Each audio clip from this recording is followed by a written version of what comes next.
Pastor's Chat. We're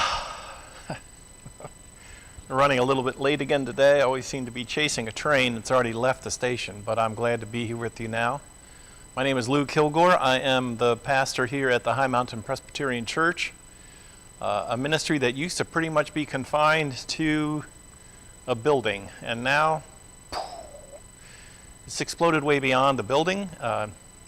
It's a ministry that is out there, and I offer an invitation for you to come here, virtually, to come. Think of yourself as having finally accomplished it. Maybe you've been thinking to yourself, I wonder what it would be like to go sit down and have a chat with a pastor and see what you talk about. Well, the really cool thing about this arrangement is you can talk about those things that you aren't really confident to talk about. I can't hear you. But you can still say, you know, I had a talk with a pastor about that once.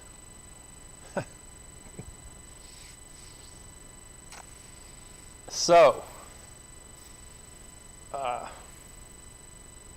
startling events last night. Startling pictures for a traditionalist like myself. I've been in the halls of the Capitol building and have been hushed by a sense of reverence for the genius of the Constitution and the genius of democracy, and for an enlightened way of living. And I mean by that, you know, we've been talking and I've been talking about how we are in the season of Epiphany, and Epiphany celebrates bright moments of enlightenment. It celebrates, you know, it's rooted in the story of the star and the magi that came from the Far East, following the light of a star, and then seeing, in the Christian understanding tradition, seeing and understanding what was encapsulated in the birth of this child Jesus. Whatever they saw, whatever they heard, whatever they saw in the stars, they believed that somehow the arrival of this child was going to be good news for the nations. It was going to be a child that would bring a level of peace, a level of truth, and all of that, right? You know that part of the story. But the season of Epiphany, starting from the Feast of the Three Kings, which is just cultural, celebrates, and when we follow in the discipline of our faith, it's this time now, in which we are to be looking for, searching for new ways of understanding this life on this planet with God. I have, when I was a teacher, back in my previous life, I was a teacher in a small private school, and we had a bus. I got a bus driver's license, and I can't even count in my memory how many times I loaded up a busload of students and I drove them down to Washington, D.C. And we went to the hall. We went to the halls of Congress. We went to the White House. We went there as a part of our civics lessons on the genius. I'm not talking about some sort of American exceptionalism. I'm just talking about the genius of what had arrived in the idea that government should be anchored in a constitution, an agreed upon document that ordered our lives. And how many times in the past, 2 days, have senators on both sides of the Democratic or the Republican-Democratic split, and representatives of Congress have stood up and they have said, we are a government of constitution, not persons. And the genius, I don't give the founding mothers and fathers all the credit for it, because the Magna Carta in Europe prior to this, and the experience of the French in trying to figure out a better system of government, a better way than having a king or a monarch who can go nuts and control your life, or some sort of a mob that every direction the wind blows, you then have to go because, truth is always popular, right? No, we knew that wasn't true.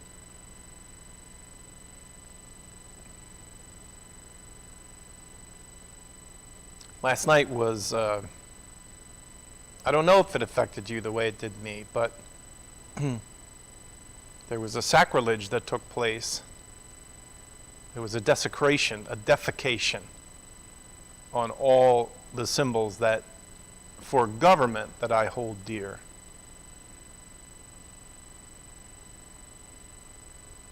I guess as a pastor, what I can say is I recognize that there are some people that are very angry. But you've heard me talk about this before. Just because you're angry doesn't mean you're right. In fact, that's a mistake a lot of people make, is that they feel the passion of anger. They feel the heat in their face and in their hands and in their body, and they are angry. Therefore, they must have some association to what's right or what's true. Dear Lord, if there's any other enlightenment that we can have in this time period, in this epiphany, help us to remember that that is not the way truth is identified. In fact, anger, as an identifier of truth, is probably the least reliable. Which is why in the Constitution there is a process by which anger and strong emotions can be settled and deliberations can take place without the height of out-of-control emotions, and therefore what's true or what's good or what's just may actually come to the surface. That was the Enlightenment. That was the Enlightenment in the formation of the government of this country, and what is the basis of the Enlightenment of the formation of countries around the world as a better way. And yesterday, last night, angry people living under the privilege of our constitutional system and its protections trusted their anger. They turned their anger loose, believing that somehow it would bring them to truth.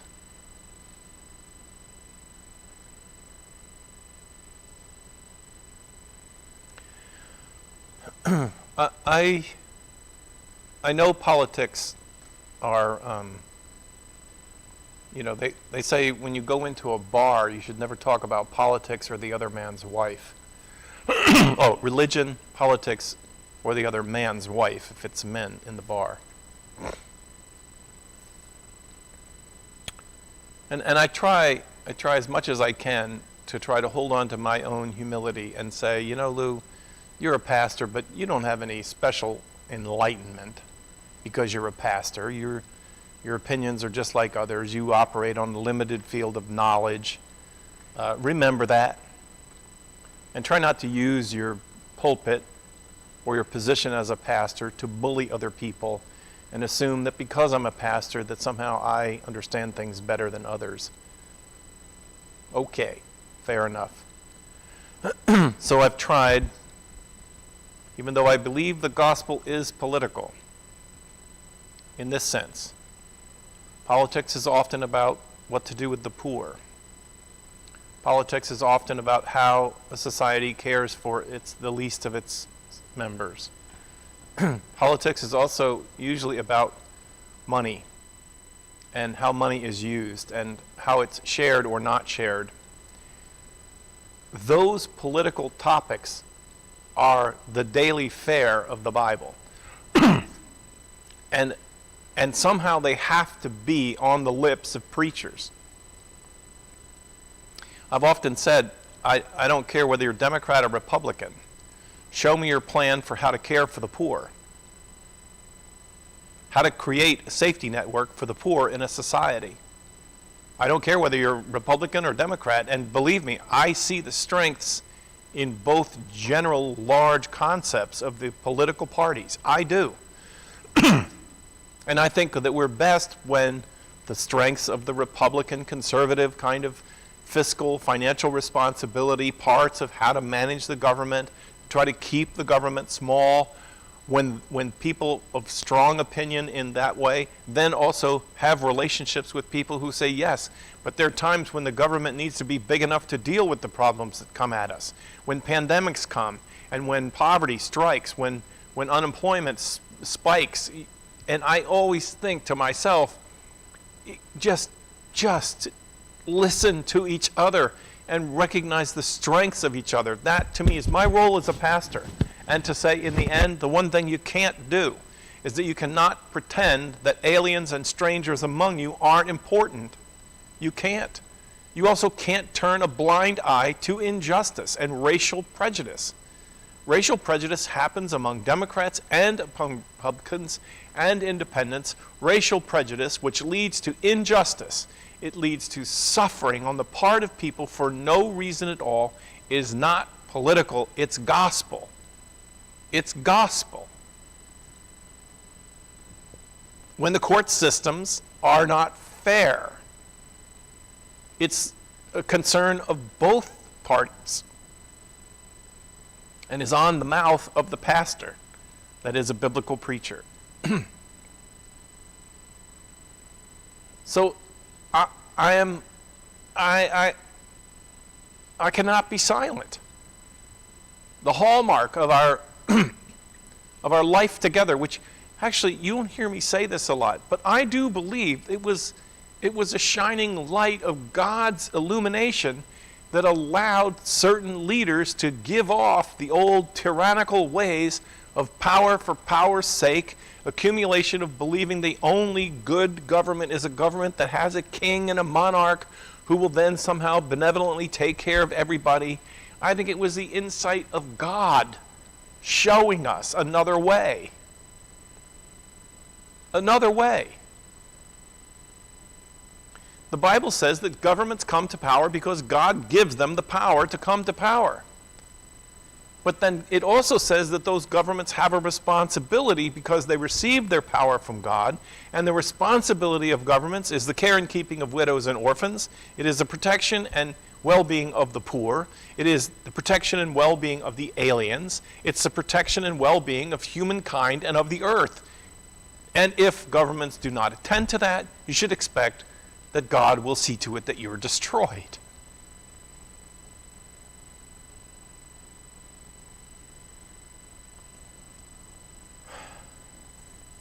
There's a remarkable day in the history of the people of Israel in the Bible. If you know any of the story of the Bible, I can touch some of the bigger points. You know, Moses leads the people to freedom out of Egypt, and they wander in the wilderness, and they arrive in the promised land, and they establish, through a variety of complicated ways, they establish a nation. And when they build a nation, they also build a temple. And the temple was sacred. It was a place of specialness, of like limited access. The priests only were allowed to go in, and they went in and they offered in ways we don't really understand. They offered the lives of animals and birds and burnt bread and things to give human beings a way of dealing with our guilt, a way of trying to offload our guilt, and to be able to live our lives in light of the fact that we're often failures. We do fail. We let power take over in our minds. We do things for money we shouldn't do. We need a break. We need to be given chances to begin again. And the temple was that. It was a sacred place where you could go and you could experience the mercy and the love and the acceptance of God. I'm not just talking about Jesus. This was the core of the Hebrew faith. God made a way for us to be human and still walk and continue to walk in love and acceptance with God. And there are several laws that were a part of what marked out Jewish people. One of them was they didn't eat pork. I don't know, the ancient law of Moses had described pigs as animals that had not just dirt, it wasn't germs, it was some sort of it was a religious contamination. I don't know why. And still today, you know, Jewish people, we make jokes because the Jewish people don't eat pork. It carries on today. But what I want to do is go back to a period of time after the nation had been destroyed and Rome, among others, had conquered all the nation of Israel. But the temple still stood. And in spite of the fact that they were occupied by Roman terrorists, the people could still practice their faith. They could still make pilgrimages to Jerusalem. They could still go in and they could offer sacrifices, and the priest offered the sacrifice for the sins of the whole nation, and it was still functioning until when Rome began to fall apart, and some centurion commander decided to desecrate the temple. And they went into the temple. First of all, they killed the people that were praying in the temple. And they took a pig and they sacrificed, they murdered a pig on the altar of God. And they desecrated it. In Revelation, the book of Revelations, they refer to this as the abomination of desolations. It was the worst thing they could think about happening, because it didn't assault their body and soul, but it assaulted their sense of spiritual sanctity, their sense of okayness, and their relationship with God. Where was God when the pig was being sacrificed? I don't know what it was like to live back then. And I don't know what it meant to them to have their temple destroyed. I've seen people go into towns and burn down African American churches. I was alive for the massacre that took place during a prayer meeting in Mother Emanuel Church. Yesterday, there was an abomination of desolations. As people who should have felt differently about it marched through the sacred halls. And I don't mean sacred in terms of religious, but sacred in terms of sacramental, of symbols of value and of importance. And they desecrated it. And they did so. One picture showed someone was carrying a Bible held close to their chest. And another one was carrying around a flag that had the name of Jesus on it. And I suppose they, in their anger, they believed that they were doing like Jesus did when he went into the temple and he overturned the money changers who were abusing people and giving them false exchange rates on their money and charging them more for their sacrifices than they should have had to pay. Maybe that's what they thought. Jesus got angry once too. So here we are, we're like Jesus. We've marched into the sacred halls of democracy. The people have lived and died to protect, and we've desecrated it now because we are angry. We're angry, and that makes us right. So in this, I don't know, fourth day of Epiphany in the year 2020, my prayer is that we will get another dose of enlightenment, my friends. We need to move beyond the disenlightenment of racial prejudice. It is so deeply ingrained in us. And yes, we are going to have to face the fact that the world is changing. Our world is changing. I don't know how many years, but in a few years, the United States is no longer going to be a white majority nation. That is not the end of the world. Only if you believe that anyone who's non-white is less than human. And the only way to get over that is to seek the enlightenment of God and go visit a neighbor, an African American neighbor. Have your Spanish neighbor down the street over for dinner. Meet their children. Break down the walls of our isolation to each other and let the enlightenment of God, which is in the Bible, which is that we are all children of the living God.